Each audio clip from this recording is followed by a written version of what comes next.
उद्याच नव्या उपमुख्यमंत्र्याची शपथविधी होणार असल्याची चर्चा आता सगळीकडे सुरू आहे।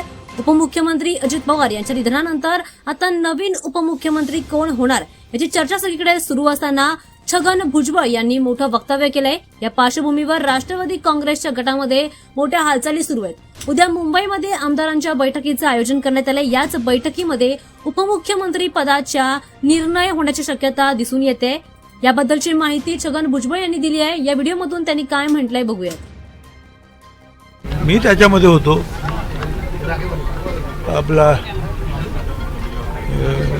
मुंडे धनंजय वगैरे टेंटेटिव्हली असं ठरलं होतं की उद्या मीटिंग घेऊन CLPचे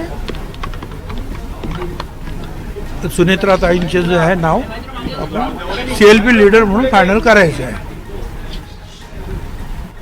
तर ते अजून पत्र वगैरे काय त्यांनी काही निघालं नाही आहे।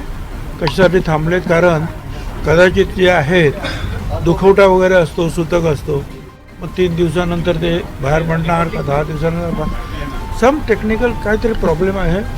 आणि स्वतः तटकरे आणि प्रफुल्लभाई त्याच्यामध्ये लक्ष घालत आहेत।